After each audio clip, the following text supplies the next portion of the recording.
What's up, guys? It's your boy Zwokey back out with another Chris Watts video. And yes, I'm having a bad hair day. Don't say anything in the comments, but I need to do something with it. It's definitely getting a little frizzy. But we're going to be getting into this video. Breaking news that Chris Watts has been approached by the Aryan Brotherhood in prison. And the Aryan Brotherhood, we're going to talk about that right here, right now. But apparently they have approached Chris Watts. I don't know how much validity this has, but apparently this brotherhood is 15 to 20,000 members inside and outside prison. Oh boy. And is Chris in trouble? I'm not quite sure, but we're about to find out together. Make sure you guys subscribe to my channel by hitting that wiper icon down the bottom right. Hit that bell icon next to it. So when I do post videos like this one, you guys will get that little ring notification that Zwokey has posted that video. And then you guys can watch, comment, like, and share. And again, thank you so very much for the love and support that you guys show on my channel every single day. My channel is not what it is without you guys. And keep on doing what you guys are doing. And hopefully one day we will reach 100K. And then go over to the channel that actually published this a few days ago called True Crime Stories in HD. Link is in the description. If you want to watch without me, I understand not everybody can watch with a commentary, reaction, and opinionated channel. So link is in the description for those that don't want to watch with Zwokey. And for those that want to watch with Zwokey, let's get into said video.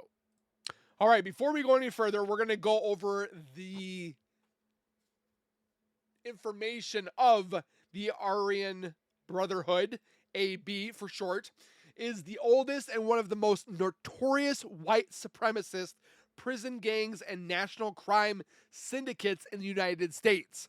Founded in San Quentin State Prison in California in 1964, it's been around for a while. It operates both inside and outside of the prison system, focusing primarily on organized crime for profit. And what I'm reading is just from verbatim from Wikipedia, okay?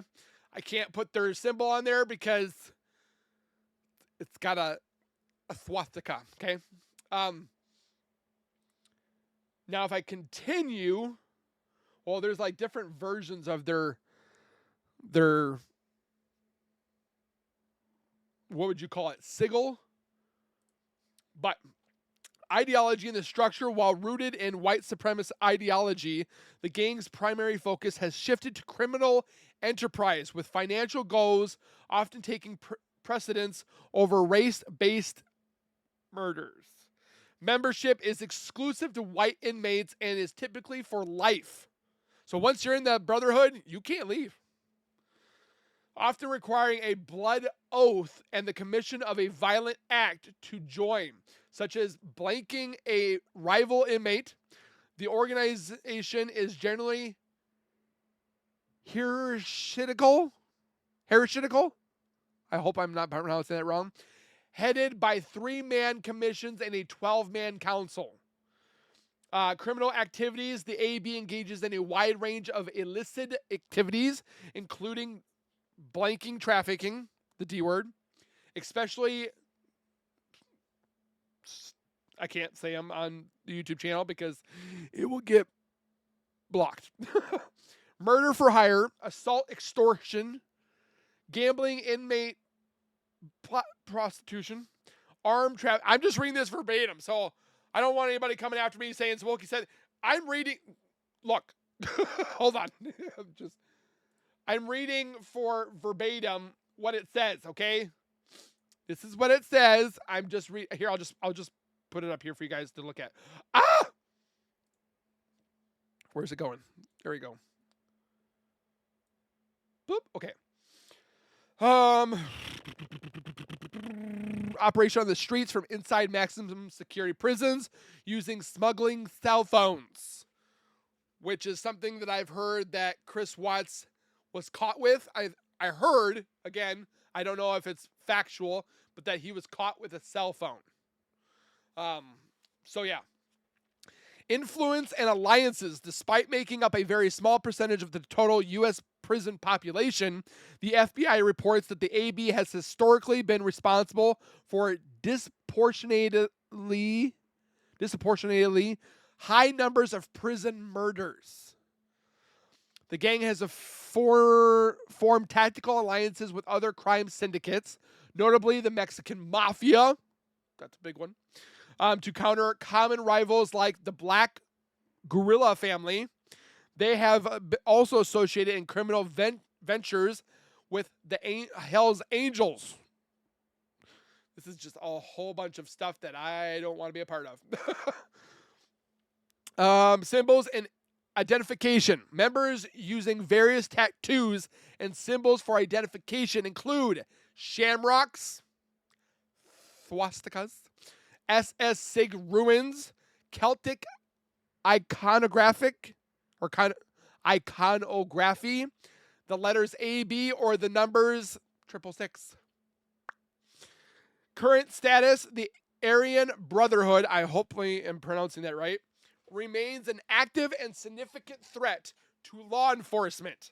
Ongoing federal racketeering cases and arrests, such as multi-agency operations in 2020 that arrested over 60 individuals, demonstrating the gang's continued operation and reach across the country. So, that's just a little information about who the Aryan Brotherhood is. But let's watch this video now. I need you to listen very carefully to what I'm about to tell you, because what's happening inside the walls of Dodge Correctional Institution right now, it's something that should terrify every single person watching this video.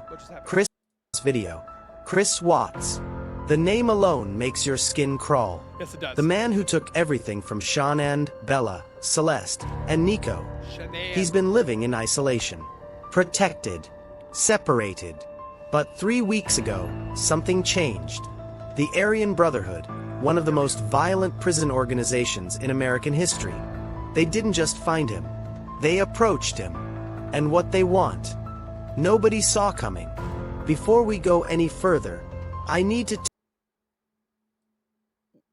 what do they want? tell you something important.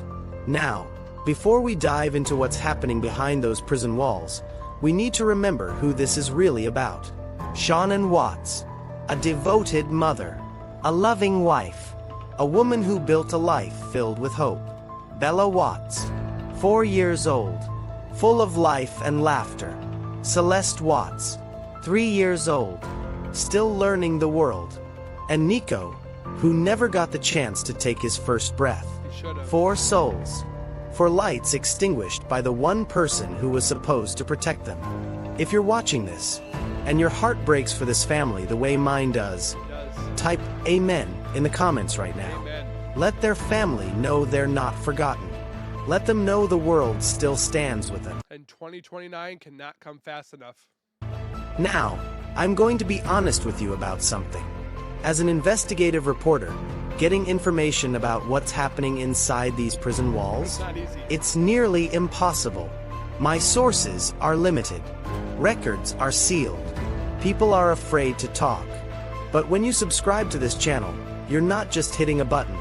You're giving me the resources and the backing to dig deeper, to find the truth that others won't report, to hold people accountable. The more support this channel has, the more doors open, the more questions I can ask, the more truth we can uncover together. That's why this community matters. That's why you matter. Now let me tell you what I've uncovered. When Chris Watts arrived at Dodge Correctional in December 2018, prison officials knew they had a problem. Child killers don't last long in general population. But a father who annihilated his entire family? There's a code in prison. Okay. And Chris Watts violated the most sacred rule. So he was placed in protective custody. 23 hours a day in a cell. 1 hour of recreation. Alone. No contact. No interaction. For 6 years, this was his existence. But here's what most people don't understand about isolation. It doesn't protect you. It makes you vulnerable. Because the longer you're alone, the more desperate you become. And the more your mind goes mad. I've heard that from my buddy that's in the prison, or he's a correctional officer, but he says the people that are in isolation or in solitary confinement, they lose their minds. If you're in there for months, if not years, you're losing your mind. The more willing you are to accept any human connection. And some people, they know how to exploit that. Let me tell you about the organization that's now circling Chris Watts. The Aryan Brotherhood.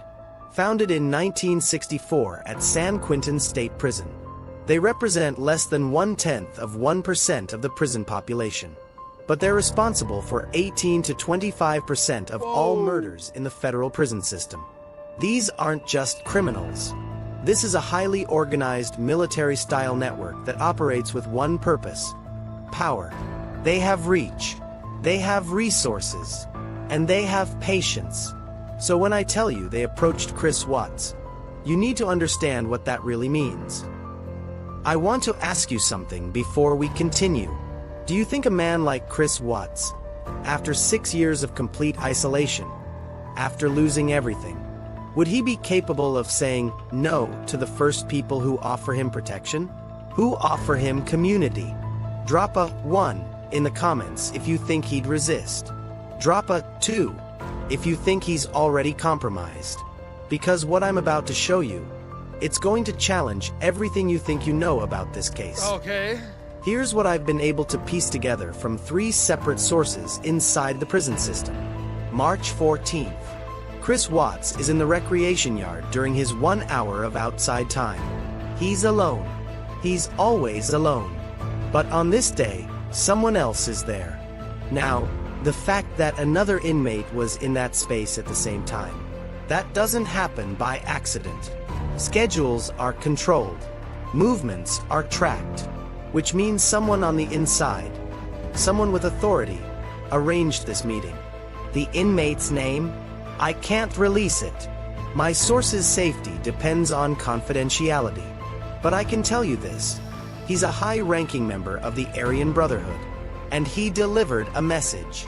According to my source, the conversation lasted less than 4 minutes. But in those 4 minutes, Chris Watts was presented with an offer. Not protection. That's not how they operate. Information. You see, the Aryan Brotherhood has been watching Chris Watts, studying him, and they've noticed something that the rest of us missed. His mail, his visitor logs, his commissary records. Someone on the outside has been supporting him. Someone with money. Someone with resources. And the Brotherhood wants to know who. Now this is where it gets disturbing.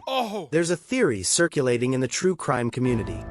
One that law enforcement has quietly investigated but never publicly confirmed. What if Chris Watts wasn't acting alone? We knew that. I know what you're thinking. The evidence was clear. The confession was detailed. He acted alone. But here's what doesn't add up. The financial transactions in the weeks before the murders, the encrypted messaging app on his phone that was never fully recovered, the witness who reported seeing the WhatsApp that was never looked at, second vehicle near the oil field, the timeline gaps that were never explained.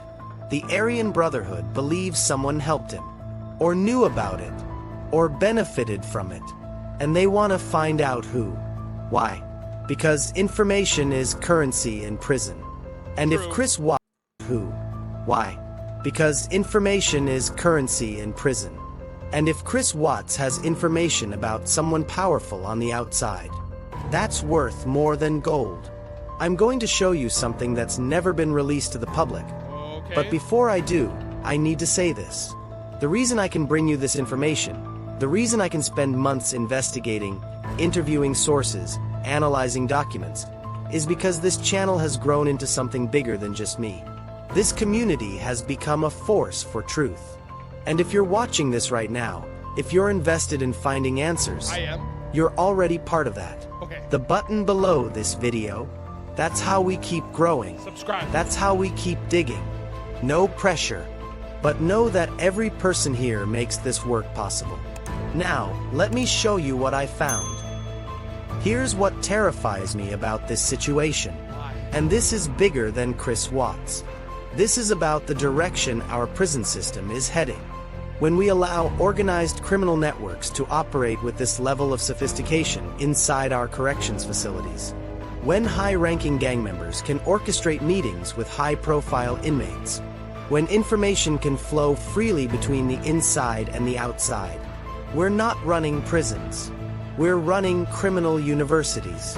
In the last 5 years, gang recruitment in prisons has increased by 34%. Violence against correction officers is up 47%. Organized criminal activity originating from inside prisons has doubled. This isn't just about Chris Watts being approached. This is about a system that's breaking down. One that's becoming more dangerous every single day.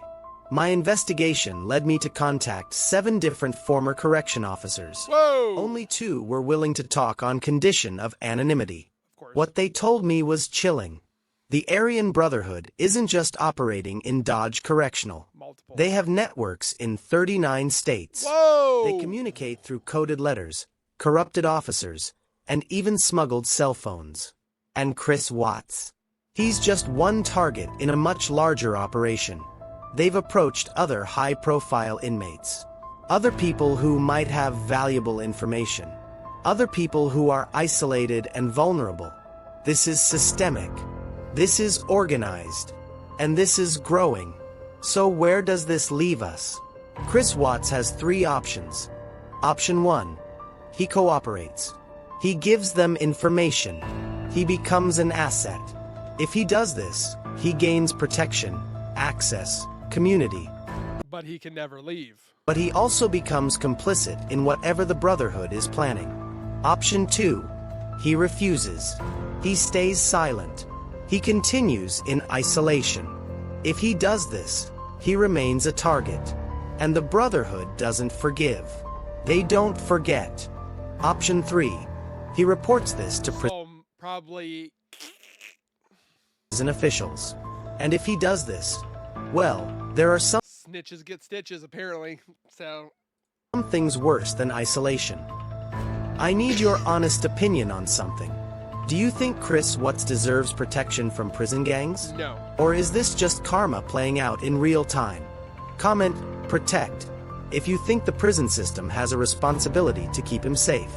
Comment, karma, if you think he's getting what he deserves. Karma. This is complicated, and I want to know where you stand. In all of this, in the prison politics, the gang activity, the investigations, it's easy to forget that this story started with a family. Shanann's parents, Frank and Sandra Zuzek, have had to live with unimaginable pain. Not only did they lose their daughter and granddaughters, but they have to watch as Chris Watts continues to make headlines. Every article, every video, every update, it reopens the wound. I spoke with a family spokesperson last week. They declined to comment on the Brotherhood situation specifically, but they did say this: "We pray that justice continues to be served, not just in the courtroom, but in every aspect of Chris Watts' life. He took everything from us, and we have to trust that some form of accountability will follow him forever." That's the real story here. Not what's happening to Chris Watts in prison, but what continues to happen to the people he left behind. This case also highlights something we don't talk about enough. How does a man like Chris Watts, no criminal history, no warning signs visible to law enforcement, how does he become a family annihilator? Booty. I've reviewed the case files. I've interviewed forensic psychologists. I've studied the patterns. And what I've learned is this: we missed the signs because we weren't looking for them. The control, the deception, the double life. These aren't sudden developments. These are patterns that build over years. And our systems, our social services, our community networks, our support structures, they're not designed to catch this kind of evil until it's too late. That needs to change.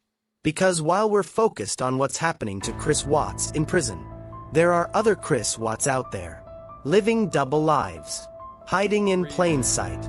And the next Shanann, the next Bella, the next... We don't want another Shanann. We don't want another Celeste, a Bella, or a Nico. We don't need another family murder to happen because some dude wants to get his jollies off with some other woman, and vice versa. For the next woman that decides to off her husband because of insurance money, because, I don't know, and she murders him or gets a higher for hit, and like, stop murdering people. If you don't want them anymore, divorce, separation. Like, murder is not an option. Molest. They need us to do better. I want to ask you something. How many people do you think are watching this video right now who have someone in their life that makes them uncomfortable? Yeah. Someone whose behavior doesn't quite add up. Someone who seems too perfect, too controlled. If that's you, trust your instincts. And if you're someone who wants... I stay away from them. I go around them if I have to. But I always got my military guard up. If something comes at me, you best believe I'm gonna fight to the end. To be part of preventing the next tragedy, of supporting channels that investigate... That's another reason why I do this, is preventing another Chris Watts case. These cases that hold people accountable, that refuse to let victims be forgotten. You know what to do. This isn't just entertainment. This is a mission. And I need people who are ready to be part of it. Now let me show you what's happening right now. As of yesterday afternoon, I received confirmation from my source that Chris Watts has been moved. He's no longer in his original cell block. He's been relocated to a different section of the prison. Now, the Department of Corrections released a statement saying this is... They move him every few months so that prisoners don't know exactly where he's at. Routine housing reassignment. But I spoke with a former warden who says that's nonsense. You don't move a high-profile protective custody inmate without cause.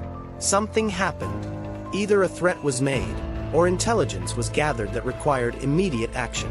The cell phone, possibly, that he was caught with? So what happened? My theory, and I want to be clear, this is based on confidential source information that I cannot fully verify. My theory is that Chris Watts is now cooperating.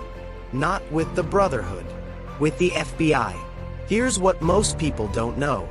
The FBI has been investigating Aryan Brotherhood activity in Wisconsin prisons for the last 18 months. They're building a RICO case. Organized crime, interstate operations, corruption charges. And if Chris Watts... So are you telling me that the FBI is funding him? I doubt. Nope. I don't doubt. Is that what he's trying to say? That's where he's getting his money? I don't believe that for a second. But they would want some information from him if he was to join or be around and he's probably a narc. Was approached by the Brotherhood. He just became a federal witness. Now think about what that means. Oh. Chris Watts, the man who murdered his entire... So since he was approached, the FBI want him to find out information. Chris, you got yourself in a pickle, boy. Family might be cooperating with federal agents to take down one of the most dangerous prison gangs in America. Some people would call that redemption. I call it survival. Because Chris Watts doesn't care about justice. He doesn't care about taking down the Brotherhood. He cares about himself. He cares about staying alive. And if that means becoming a federal informant... He has literally said he doesn't want to die. But he goes and murders 4 people? He'll do it in a heartbeat. If my theory is correct. And again, I'm working with limited information here. This case is about to get much bigger. Talking about federal indictments against Brotherhood leadership, corruption charges against correction officers, a complete restructuring of Wisconsin's prison security protocols. And at the center of it all, Chris Watts. The man who destroyed his family might end up being the key to dismantling one of America's most violent criminal organizations. Life is strange like that. Okay, I couldn't see him going after a well-known, almost 75 years of a gang affiliation, and you're telling me that Chris Watts is going to be able to take this down? they'll take him out first before that happens. I need to know what you're thinking right now. If I'm Chris That's where I'm thinking, and also that's what I'm Watts thinking. cooperates with the FBI and helps take down the Aryan Brotherhood, does that change how you view him? No. Does that count as some form of redemption? No. Or is he still the same monster, Still the just same. doing whatever it takes to survive? Comment, redemption, or monster, because I honestly don't know the answer to this one. This case forces us to ask uncomfortable questions about our entire criminal justice system. Should prisons be about punishment or rehabilitation? Punishment. And some of them are about rehabilitation, which I understand for like people that are probably burglars or probably did some credit card theft or like the smaller stuff. That's more rehabilitation. But if you have somebody that has committed a crime against children, they're pedophiles, perverted, child molesters, murderers, like you can't rehabilitate that. Because once they do it, it's always in their head to possibly do it again. Accidental homicide, I mean, manslaughter and stuff like that, sometimes it's preventable. Sometimes it's not, because they were driving and the brakes went out, causing a problem. That one you can't really stop. But if you have somebody that's been drinking three tall boys and 5 shots of tequila, gets behind the car and then does something, that person had bad judgment. So their actions have consequences. But like I said before, the person that was driving the car that the brakes went out or the tire went flat and they ran into somebody, that one is unpreventable to an extent. Like if the person didn't change their tires and wore them till they were bald. That's why you change your tires. So you don't have to worry about your actions make consequences. You get new tires, you don't cause an accident, and you don't cause a possible homicide or vehicular manslaughter. Like, think about things that have repercussions. But Chris, I don't think he's caring about him or anybody else but himself. Should we protect inmates from gang violence? Or is that just part of the consequence? Should someone like Chris Watts, who committed unspeakable evil, still have basic human rights behind bars? I've always said this. If you commit a crime, what have you, you lose your rights.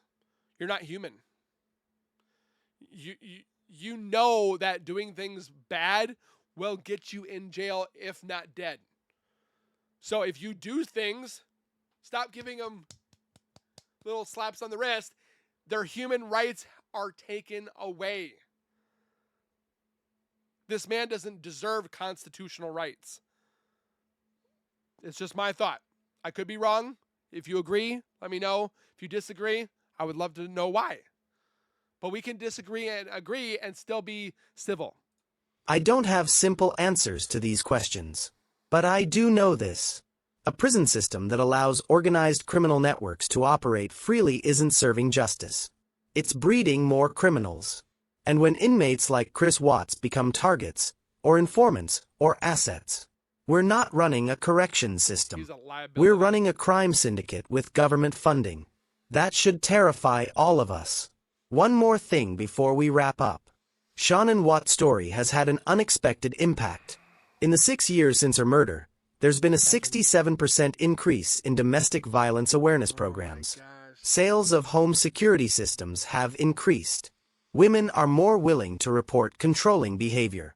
Friends and family are more willing to intervene when they see. If you are in this predicament, you need to seek help. And it goes both ways. There are women out there also that can be controlling towards men. But I'm not making this a sexist kind of thing, but statistically, it's more men that control the women, which is wrong. You don't, or are more of the domestic abusers statistically, that men are the dominant abusers, which that's not good. But if you see it, if you feel it, you need to seek help. You need to find your way out. You need to get protection. I'm not saying go out and do something bad, but get some help. Go to the police. Go to the national hotline for domestic abuse. There's tons of them out there. Google it. Phone number for domestic violence. It's like the first thing that pops up. And I don't, this is why, another reason why, like I said before, is I do these videos is one, for the justice of these 4 beautiful souls, but hopefully that this doesn't happen again. Warning signs. Shanann's death was a tragedy, but her story has saved lives. And that matters. That's the legacy she deserves. And watching her lives makes me want to be a better person. We're coming to the end of this investigation, but I need to be real with you about something. Making content like this, it's not easy. The research takes months. The interviews are exhausting. The emotional toll of diving into cases like this. The death threats, I get threats every day. I wake up, I got some great messages, which I thank you for those true people that are human. But then I have the most disgusting, atrocious, vulgar messages, and it's like they act as though I pissed in their Cheerios and then threw those Cheerios in their face and then made them lick the bowl and then wear the bowl as a hat. That's what they feel I've done to them. All I'm doing is reacting, watching, putting my 2 cents in. If you agree, great. If you don't, okay. But, like, what? I mean, I understand, like, people have haters. I mean, heck, Jesus had haters because they didn't like that he was this Father of God, that he was acting this blasphemy, and the disciples, or not the disciples, but the hypocrites that acted as ministers and so forth, looked at Jesus as if he was a person that was going to ruin the world, and they crucified him. So, I mean, good people, unfortunately, good or bad or good people, or bad things happen to good people, and that's ridiculous. That should not happen. So, that's just my 2 cents on that part. With you, but I do it because I believe the truth matters. Amen. I believe victims' families deserve advocacy. I believe our systems need accountability. And I believe that when people come together, when communities form around justice and truth, we can actually make a difference. If you've made it this far in this video, you're part of that community. You're someone who cares. Someone who wants answers. Someone who refuses to let these stories fade away. So here's my ask. If this investigation mattered to you, if you learned something, or felt something, or thought about something differently, share this video. Subscribe to this channel. My mind is all over the place with this information. I don't know what to think. It's possibility with the prison system. I mean, like I said before, there's 3 ways that you go in this prison system. Gym, gangs, or was that last one? There's another one. I'm drawing a blank.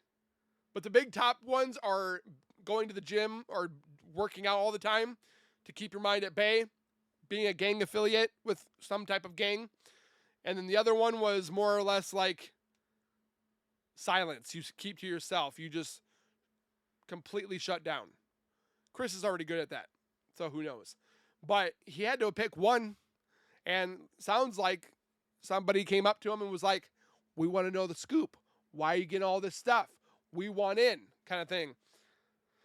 Just saying.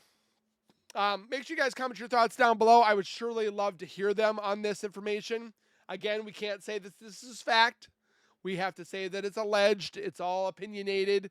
But this journalist apparently has found these sources. Who knows? Again, that's what the comments are for. Hit the like button for my reaction. Subscribe for more. We'll see you guys in the next video. Please take care. Be safe. As always, keep nerding on, and we will see you guys in that next video.